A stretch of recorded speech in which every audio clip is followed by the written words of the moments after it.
Last video में हमने देखा था कि हमने बी सेल्स को पहले हमने एक्टिवेट किया था। बी सेल्स जब एंटीजन से कांटेक्ट में आई, एक्सपोजर में आई, तो उसके बाद उस पर रिसेप्टर डेवलप हुए उसके सरफेस पे, सेल सरफेस पर, बी सेल के सरफेस पर। वो रिसेप्टर थे IL-4 रिसेप्टर, और IL-4 का सिक्रीजन किया था टी हेल्पर 2 सेल ने। देन उसके बाद टी हेल्पर 2 सेल्स ने जब IL-4 का सिक्रीजन किया, वो जाकर बी सेल के सरफेस रिसेप्टर से बाइंड किए, और उसके बाद बी सेल्स का क्लोनल एक्सपेंशन हो गया। And after clonal expansion another gene of B cell receptor of IL-5 is express on B cell. मतलब दूसरा एक रिसेप्टर बी सेल के सरफेस पे अपीयर हुआ। वो कौन सा रिसेप्टर था? IL-5 receptor. IL-5 रिसेप्टर के बाद जब IL-5 उससे बाइंड करता है, रिसेप्टर से IL-5 बाइंड करता है, तो फिर सेल्स डिफ्रेंशिएट होती है, प्लाज्मा सेल में कन्वर्ट हो जाती है, और प्लाज्मा सेल एंटीबॉडी का प्रोडक्शन करता है। चूँकि एंटीबॉडी के प्रोडक्शन के बाद जो पैथोजन होता है उसकी फैगोसाइटोसिस इन्हांस्ड हो जाती है, या यूं कहे कि इम्यून सिस्टम एक्टिवेट हो जाता है, और वो तेज़ी से फाइट करता है एंटीजन के साथ, यानी बैक्टीरिया के साथ। तो वो बैक्टीरिया के साथ किस तरह से फाइट करता है, आज हम इसको देखेंगे कि एंटीबॉडी क्या रोल प्ले करती है, एंटीबॉडी आखिर करती क्या है, जिसकी वजह से जो पैथोजन पर एक्शन होता है वो फास्ट हो जाता है, और बहुत जल्द ही वो बैक्टीरिया फ्री इन्वायरमेंट क्रिएट कर देता है, माइक्रो फ्री इन्वायरमेंट क्रिएट कर देता है इम्यून सिस्टम की सेल्स। तो वो किस तरह से करते हैं, अब हम ये देखते हैं। हमने देखा था ये एंटीबॉडीज़ जो है, एंटीबॉडी का अगर हम स्ट्रक्चर देखें तो इसमें जो होता है, 2 हैवी चेन होती हैं और 2 लाइट चेन।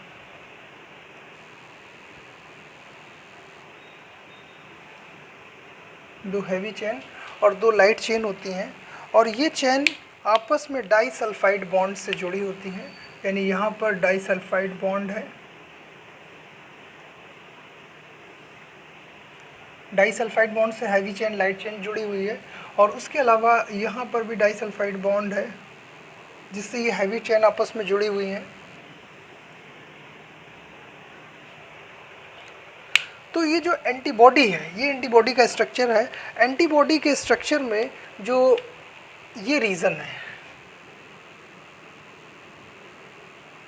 इतना रीजन कहलाता है एंटीबॉडी एंटीजन बाइंडिंग रीजन, यानी ये एंटीजन से बाइंड करता है। तो इस सेगमेंट को कहते हैं FAB, यानी फ्रेगमेंट फॉर एंटीबॉडी, यानी जिस फ्रेगमेंट से एंटीबॉडी बाइंड करती है। ये फ्रेगमेंट कैसा है? एंटीबॉडी के बाइंड करने के लिए, तो इसे कहते हैं F। तो ये रीजन कहलाता है FAB, यानी जिस जगह पर एंटीजन बाइंड करता है उसे क्या कहते हैं? FAB region. फॉर एग्जांपल, अगर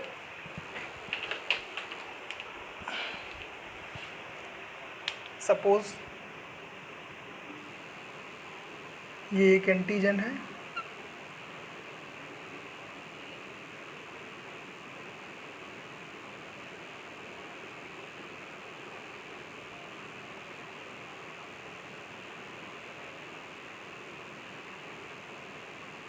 तो एंटीजन इस रीजन पे बाइंड है, तो ये क्या कहलाएगा? FAB region. उसके अलावा जो दूसरा रीजन होता है, दिस रीजन इज कॉल्ड, एक एंड जिस एंड पर एंटीजन बाइंड करता है इसे FAB कहते हैं, और ये एंड जो डिफरेंट सेल्स से बाइंड करता है, डिफरेंट प्रोटीन से बाइंड करता है, और या फिर ये डिफरेंट सेल्स से बाइंड करता है, तो इसको क्या कहते हैं? FC region. यानी अगर हम इसको देखें तो ये क्रिस्टलाइज भी हो जाता है, इसलिए भी इसका नाम फ्रेगमेंट फॉर क्रिस्टलाइजेशन वाला नाम के नाम से भी जाना जाता है कि ये FC रीजन जो होता है, तो FAB रीजन से तो एंटीजन बाइंड कर लेता है, और FC रीजन जो होता है, इस रीजन पर रिसेप्टर होते हैं जो डिफरेंट सेल्स से बाइंड करते हैं। यानी इफ इस रीजन पे रिसेप्टर होगा तो ये क्या करेगा? ये डिफरेंट सेल से बाइंड करेगा। उसके अलावा इसी एंटीबॉडी पर एक सेगमेंट और पाया जाता है,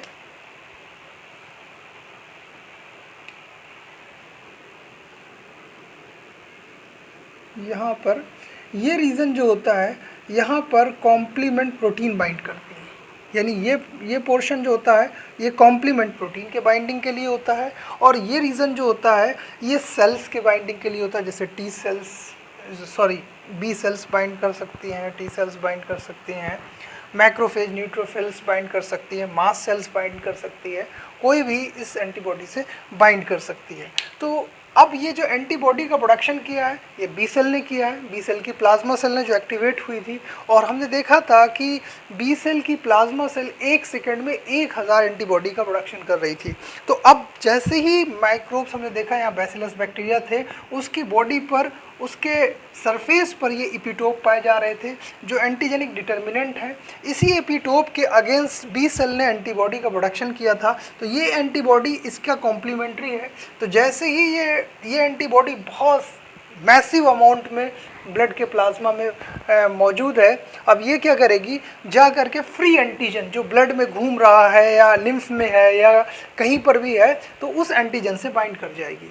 तो फॉर एग्जांपल ये बैक्टीरिया है और उसके इस एंटीजन से बाइंड कर गई, तो जब अगर इस एंटीजन से बाइंड कर जाएगी तो इसके FC रीजन पर, ये FC रीजन है, FC रीजन पर ये पोर्शन है कॉम्प्लीमेंट प्रोटीन के बाइंडिंग के लिए।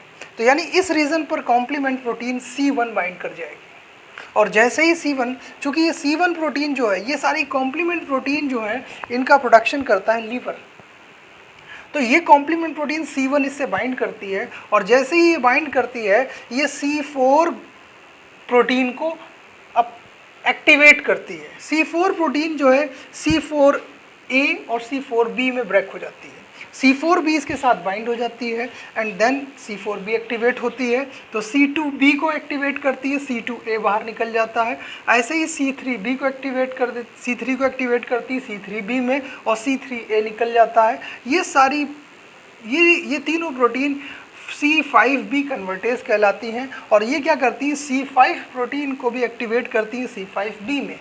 जैसे ही ये सारी प्रोटीन एक्टिवेट होती हैं तो ये क्या करती हैं, C6, C7, C8, C9, ये जो प्रोटीन है, अगर इस प्रोटीन को देखें तो इस प्रोटीन को कहते हैं, ये जो ग्रुप ऑफ प्रोटीन है, इस प्रोटीन को कहते हैं मैक, यानी ये प्रोटीन मिल करके असेंबल्ड होकर के एक सर्किल बना लेती हैं, मैक बनाती हैं, MAC, मेम्ब्रेन अटैक कॉम्प्लेक्स। यानी ये क्या करती हैं, बैक्टीरिया की मेम्ब्रेन पर, यानी सेल मेम्ब्रेन पर, प्लाज्मा मेम्ब्रेन पर अटैक करती हैं और उसमें होल बना देती हैं, यानी ड्रिल कर देती हैं, जैसे ड्रिल मशीन से ड्रिल घें। तो क्या कहते हैं, अगर मान लीजिए हमारी बॉडी में ड्रिल कर दिया जाए तो ड्रिल करने से क्या होगा, होल हो जाएगा और बॉडी के अंदर जो कुछ भी वो सब बाहर आ जाएगा। तो ऐसे ही ये जो कॉम्प्लीमेंट प्रोटीन है ये क्या करती है, इस बैक्टीरिया की पूरी मेम्ब्रेन पर बहुत सारे होल कर देती है, जिससे क्या होता है, इस बैक्टीरिया का जो भी अंदर का साइटोप्लाज्म है वो सारा क्या होता है, बाहर आ जाता है और बैक्टीरिया की डेथ हो जाती है। तो ये जो डेथ का प्रोसेस है ये कैसा है, इन्नेट इम्यून सिस्टम का पार्ट है, और इसमें कॉम्प्लीमेंट प्रोटीन पार्टिसिपेट करती है। ये बैक्टीरिया बस्ट बाय ए मैक, बैक्टीरिया किससे बस्ट हो रहा है, मैक के ज़रिए। जो मैक जो है फॉर्म हो रही है कॉम्प्लीमेंट प्रोटीन से, जो कॉम्प्लीमेंट प्रोटीन है उसको प्रोड्यूस कर रहा है लीवर। तो एक प्रोसेस ये हो गया इस तरह से, यानी बैक्टीरिया किल कर दिया जाएगा। यानी ये जो बैक्टीरिया की किलिंग है, इस प्रोसेस में हमें एंटीबॉडी की रिक्वायरमेंट है। अगर एंटीबॉडी नहीं होगी तो ये एक्शन नहीं हो सकता। दूसरा एक्शन है कि ये जो बैक्टीरिया है, अब देखिए ये बैक्टीरिया क्या है, इस बैक्टीरिया से एंटीबॉडी बाइंड हो गई और इस एंटीबॉडी का FC रीजन का रिसेप्टर जो है वो न्यूट्रोफिल्स के माउथ में है। तो अब ऐसे में क्या होगा, ये बैक्टीरिया नॉर्मली बैक्टीरिया जब यहाँ पर था और न्यूट्रोफिल्स यहाँ पर पहुँच रहे थे, बैक्टीरिया को ग्रिप कर रहे थे, तो बैक्टीरिया क्या हो रहा था, स्लिप कर जा रहा था, उसके मुंह से निकल जा रहा था और एंजॉय कर रहा था। अब क्या हुआ, जब बी सेल्स ने एंटीबॉडीज़ बना दी और एंटीबॉडीज़ से बाइंड कर गई, तो अब क्या है, एंटीबॉडी का जो FC रीजन है उसका रिसेप्टर न्यूट्रोफिल्स के माउथ में है। तो ये क्या होता है, ये इसको पकड़ के बैक्टीरिया को इसके मुंह के अंदर डाल देता है। तो देखिए ये बैक्टीरिया को कोई चांस नहीं है भागने का, रो रहा है इसीलिए बेचारा, क्या भाग नहीं सकता है। यानी इस टाइम पे अब क्या हुआ, एंटीबॉडी से बाइंड करने के बाद अब ये बैक्टीरिया की फैगोसाइटोसिस की स्पीड बढ़ जाएगी। यानी अगर पहले ये 1 मिनट में, फॉर एग्जाम्पल 1 मिनट में 10 बैक्टीरिया खा रहा था, तो अब ये 1 मिनट में 100 बैक्टीरिया खा जाएगा। तो यानी इसकी स्पीड बढ़ गई इस एंटीबॉडी की वजह से। ऐसे ही यहाँ पर ये मैक्रोफेज है, मैक्रोफेज से भी बाइंड कर गया। ये मैक्रोफेज से एंटीबॉडी का रिसेप्टर इसके माउथ में है, और ये दूसरा एंटीबॉडी बाइंड कर रही है बैक्टीरिया के एपिटोप से, यानी बैक्टीरिया को इसके माउथ में स्टक कर दिया। अब ये यहाँ पर क्या होगा, बैक्टीरिया इसको खा जाएगा। तो ये न्यूट्रोफिल सेल्स है, तो इसका जो अगर न्यूक्लियस हम देखेंगे तो कैसा होगा, मल्टीलोब्यूटेड। तो ये न्यूट्रोफिल सेल्स है, और इसका न्यूक्लियस कैसा होगा, किडनी शेप न्यूक्लियस मैक्रोफेज का। तो मैक्रोफेज भी क्या करेगा, इस बैक्टीरिया को तेज़ी से खाने लगेगा। पहले अगर ये मैक्रोफेज सपोज 100 बैक्टीरिया को खा रहा था, तो अब ये क्या करेगा, थाउजेंड्स बैक्टीरिया को 1 सेकंड में खा जाएगा, यानी स्पीड बढ़ जाएगी। तो इस तरह से ये क्या करेगा, बैक्टीरिया की लिसिस कर देगा, और इस तरह से बैक्टीरिया की पॉपुलेशन यहाँ से डिमिनिश हो जाएगी, ख़त्म हो जाएगी, और जो इन्फेक्शन है वो क्या हो जाएगा, क्योर हो जाएगा। दूसरा एक तरीका और ये भी है कि एंटीबॉडी का प्रोडक्शन बहुत ज़्यादा होने से क्या होगा, ये बैक्टीरिया को चारों तरफ से घेर लेगा, और बैक्टीरिया अपना कोई एक्शन परफॉर्म नहीं कर पाएगा, यानी पूरे पैथोजन को न्यूट्रलाइज कर दिया। अब उसके बाद इम्यून क्लियरेंस मैकेनिज्म के थ्रू ये फाइगोसाइटोसिस होकर के बॉडी से बाहर चला जाएगा। यानी ये बैक्टीरिया, ये सारे बैक्टीरिया इस टाइम पे क्या हो गए, ट्रैप हो गए, और हमारा ये इन्फेक्शन क्या हो गया, क्लियर हो गया। यानी यहाँ पर बैक्टीरिया जो थे, इनको सारे बैक्टीरिया को B cells, T cells, macrophage, neutrophils और कॉम्प्लीमेंट प्रोटीन ने मिलकर के ये पूरा क्लियर कर दिया। तो यहाँ ये इस तरीके से हमने देखा कि कैसे इम्यून सिस्टम वर्क करता है और कैसे इन्फेक्शन को फिनिश करता है। तो आज यहीं तक इस वीडियो को